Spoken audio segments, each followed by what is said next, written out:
Masalahnya nggak mengerti kata teologi insya Allah itu. Tidak percaya Yesus pasti masuk neraka. Percaya Yesus masuk surga. Pasti itu. Itu nggak terobati. Sakit hatiku takkan terobati. Bapak menghujat gundulmu peang.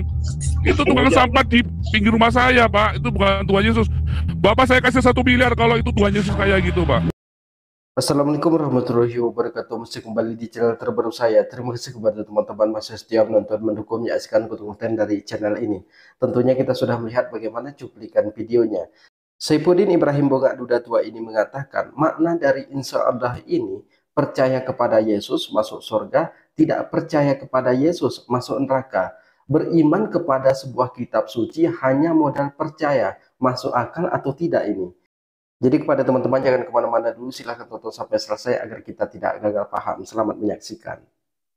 Masalahnya nggak mengerti kata teologi insya Allah itu.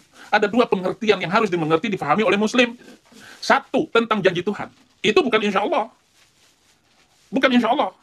Pasti. Kenapa? Yesus Kristus menjamin semua orang yang percaya kepada Dia telah diampuni, telah dilepaskan dosanya, telah dihabiskan semuanya. Asal dia percaya kepada Yesus Kristus, masuk surga itu. Tidak percaya Yesus pasti masuk neraka. Percaya Yesus masuk surga. Pasti itu. Ya. Kata Saifuddin Ibrahim Boga Duda Tua ini, umat muslim itu tidak mengerti kata insya Allah. Insya Allah itu ada dua makna. Yang pertama, siapa saja yang percaya kepada Yesus, semua dosanya telah diampuni. Semua dosanya telah dihapus, akan masuk ke dalam surga Yesus. Siapa yang percaya kepada Yesus, dia masuk surga. Siapa yang tidak percaya kepada Yesus, dia masuk neraka. Berarti orang Kristen masuk neraka dong. Karena tertulis di dalam Alkitab, aku hanya diutus kepada domba-domba yang tersesat dari kaum Bani Israel. Yesus sendiri yang mengatakan kalau dia ini diutus kepada domba yang tersesat dari kaum Bani Israel. Itu tertulis di dalam Alkitab. Berarti Kristen tidak masuk surga. Kata Udin Boga Duda Tua ini, yang penting percaya kepada Yesus bahwa dia Tuhan. Semua dosa itu telah dihapuskan. Semua dosa itu telah diampuni karena Yesus itu tergantungnya di kayu salib untuk menebus dosa manusia. Ada sebuah penebusan dosa di sini. Apakah masuk akal Tuhannya disalibkan untuk menebus dosa manusia? Sekarang pertanyaan kita, kepada siapakah Yesus ini menebus dosa manusia? Dosa siapakah yang ditebus oleh Yesus ini? Ketika disalibkan, kepada siapakah Yesus menyerahkan nyawanya? Nah, jadi tolong dijawab bagi saudara saya yang di Kristen, terutama sekali Saifuddin Ibrahim. Kita lanjutkan. Itu nggak terobati. Sakit hatiku takkan terobati. Kenapa? Karena mulut kalian yang jahat. Kata Saifuddin Ibrahim Boga Duda Tua ini, sakit hatinya itu tidak terobati. Ya memang jelas sakit hatinya itu tidak terobati. Karena obatnya sudah dilarikan oleh Febri. Febri ini anak MKC. MKC ini sahabat Saifuddin Ibrahim sendiri. Yang paling menyakitkan di dalam kehidupan kita ini, ketika istri kita dilarikan oleh anak sahabat, itu paling menyakitkan itu. Makanya Udin ini mengatakan sakit hatinya itu tidak terobati. Obatnya sudah dilarikan oleh si Febri. Dan saya yakin teman-teman di sini belum pernah mendengar ada orang Kristen diangkat Yesus menjadi pendeta. Yesus yang mengangkat dia menjadi pendeta. Kemudian dia ini diangkat Yesus ke langit. Kalau teman-teman belum pernah dengar, kita dengarkan dulu yang satu ini. Itu bukan urusan kamu. Saya sinode Yesus Kristus. Yesus yang mengangkat saya jadi pendeta, menjadi kepanjangan lidah Tuhan. Rian off to you. Rian off to you. Nanya, masa saya tunjukkan kartunya begini?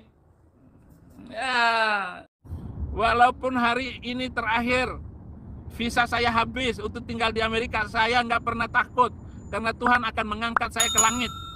Saifuddin Ibrahim ini kan sering membuat pengakuan kalau dia ini pendeta internasional, orang yang sangat cerdas, banyak dikagumi oleh orang Kristen. Lalu ada orang bertanya kepada Saifuddin Ibrahim, mana kartu kependetaan Bapak Saifuddin Ibrahim ini? Tunjukkan kepada kami. Saifuddin Ibrahim ini tidak mampu menunjukkan karena Saifuddin Ibrahim ini tidak memiliki kartu kependetaan. Beberapa bulan lalu saya masuk lab Saifuddin Ibrahim. Saya bilang sama Saifuddin Ibrahim, Anda ini manusia langka. Beberapa bulan lalu Anda pernah mengatakan, Yesus yang mengangkat Anda menjadi pendeta. Ya, kata Saifuddin Ibrahim, Yesus yang mengangkat saya menjadi pendeta, saya ini sinode Yesus. Kalau Yesus yang mengangkat Anda menjadi pendeta, tunjukkan kepada kami di mana kartu kependetaan dari Yesus. Kami penasaran seperti apa tanda tangan Yesus. Saifuddin Ibrahim ngamuk. Nah, karena ini kebohongan dari Saifuddin Ibrahim. Kemudian beberapa bulan lalu, sebelum diterimanya suaka politik Saifuddin Ibrahim, pisahnya habis, dia mengatakan, saya tidak takut pisah saya habis, karena saya ini akan diangkat oleh Yesus ke langit. Tapi sampai sekarang, Saifuddin Ibrahim tidak pernah oleh diangkat Yesus. Malahan Saifuddin Ibrahim tambah sengsara di sana. Kalau nggak lancar donasi, dia jadi pemulung.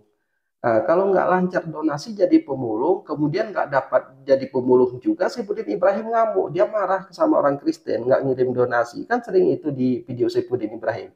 Buat aja di situ di kolom pencarian itu Saifuddin Ibrahim donasi, semuanya akan keluar. Jadi Udin juga mengatakan bahwa gambar Yesus itu benar-benar asli. Itulah putu Yesus katanya. Udin Bongak Duda Tua ini mengakunya pendeta internasional, tapi dia tidak tahu kalau gambar Yesus yang populer sekarang ini itu hanya lukisan dari David Leonardo.